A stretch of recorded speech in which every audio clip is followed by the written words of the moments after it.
दोस्तों, इस समय की सबसे बड़ी और सबसे चौंकाने वाली खबर सीधे दक्षिण काकेशस के अशांत इलाके से आ रही है।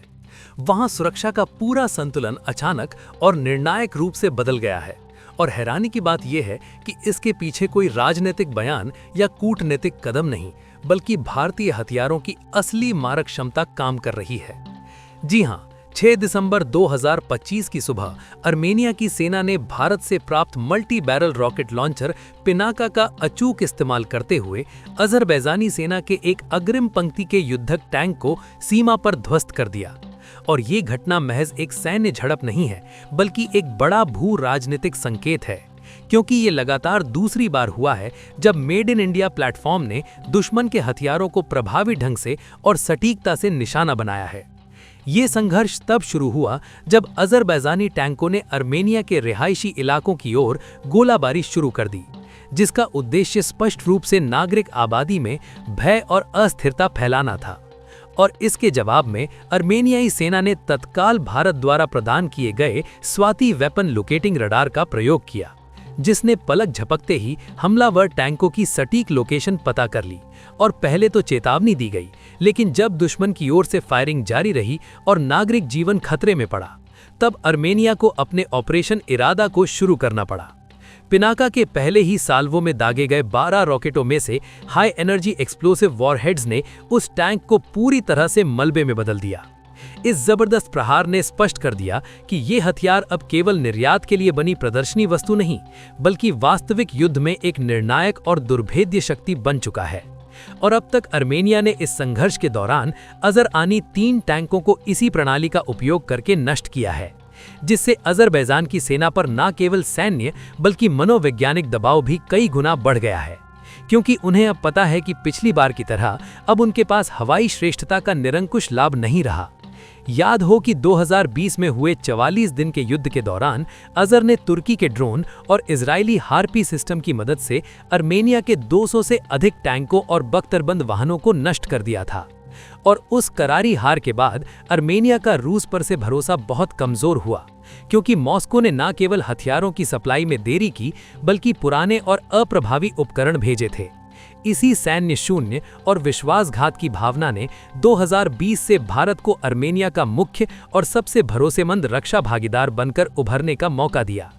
पिछले कुछ वर्षों में भारत ने अर्मेनिया को 6 पिनाका सिस्टम, 80 AGS हॉब्जर तोपें और कई अत्याधुनिक एंटी टैंक मिसाइलें प्रदान की हैं। और इन हथियारों की एकीकृत शक्ति ने अर्मेनिया की फायर पावर को पहले से कहीं ज्यादा असरदार, सटीक और त्वरित प्रतिक्रिया करने वाली सैन्य शक्ति में बदल दिया है। नवंबर 2025 से तो भारत और अर्मेनिया के बीच ब्रह्मोस सुपरसोनिक क्रूज मिसाइल और सुखोई 30 MKI लड़ाकू विमानों की संभावित बिक्री को लेकर उच्च स्तरीय बातचीत भी चल रही है, जिससे ये साफ संकेत मिलता है कि अर्मेनिया अब अपने सुरक्षा ढांचे में रूस की जगह भारत को एक महत्वपूर्ण और दीर्घकालिक रणनीतिक भूमिका देना चाहता है। अर्मेनिया के फील्ड कमांडरों ने खुले तौर पर माना है कि भारतीय हथियारों ने उनकी सैन्य योजना को अभूतपूर्व मजबूती दी है और क्षेत्रीय महाशक्ति के दबाव का सामना करने की उनकी क्षमता को 10 गुना बढ़ा दिया है। चलिए हम इस पूरी अपडेट को विश्लेषण के साथ समझने की कोशिश करते हैं।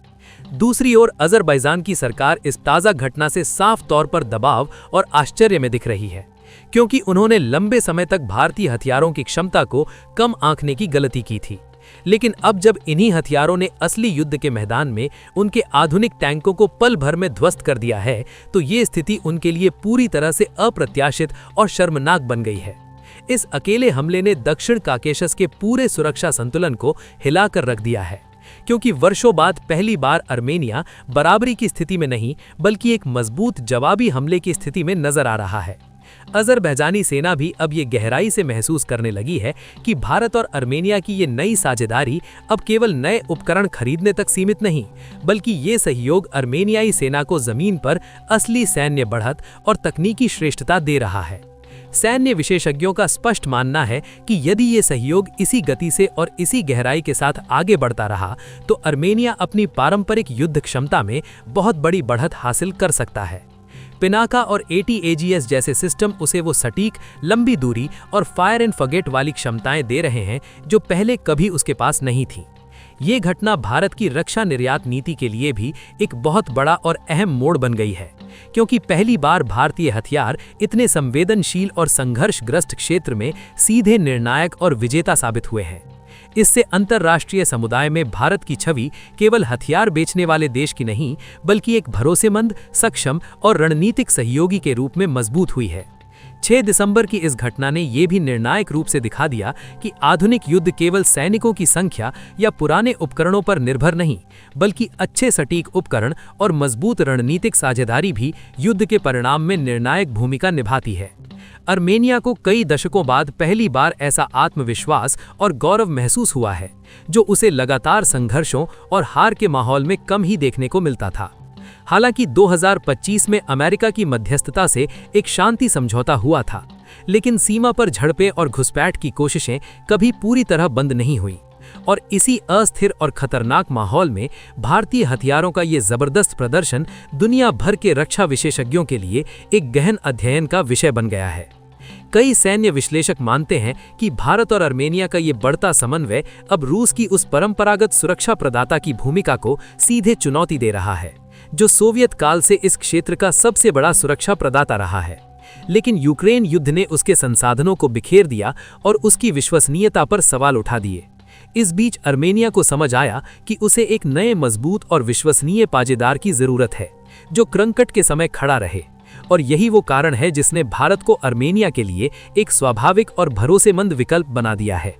वहीं अजरबैजान की ताकत केवल हथियारों पर आधारित नहीं, बल्कि तेल और गैस की ऊर्जा राजनीति भी उसे मजबूती देती है, क्योंकि यूरोप उसकी गैस पर निर्भर है। इसीलिए उसे अक्सर कूटनीतिक समर्थन मिलता रहा है। लेकिन अब जब अर्मेनिया के पास आधुनिक भारतीय तकनीक पहुंच चुकी है, तो इस पूरे जटिल समीकरण में पहली बार एक वास्तविक और व्यावहारिक संतुलन दिखाई देने लगा है। पिनाका का शामिल होना केवल नया हथियार मिलने जैसा सतही बदलाव नहीं, बल्कि ये अर्मेनिया की पूरी वॉर डॉक्ट्रिन यानी युद्ध सिद्धांत में एक बड़ा और क्रांतिकारी परिवर्तन है। पहले उसकी फायर पावर पुराने सोवियत सिस्टम पर निर्भर रहती थी, जो धीमी और कम सटीक होती थी, लेकिन अब लंबी दूरी, तेज प्रतिक्रिया और सटीक ट्रैकिंग की क्षमता ने उसे पहली बार दुश्मन पर पहल करने और नुकसान पहुंचाने का मौका दिया है।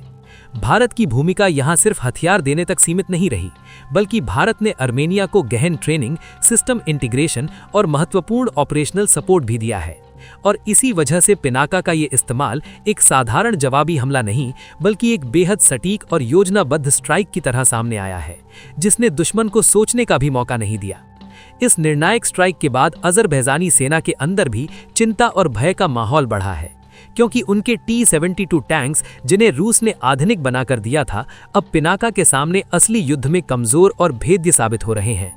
ये स्थिति तुर्की के लिए भी गहरी चिंता का कारण बन रही है, क्योंकि अजरबैजान की सैन्य रणनीति को मजबूत करने में तुर्की की भूमिका काफी गहरी रही है।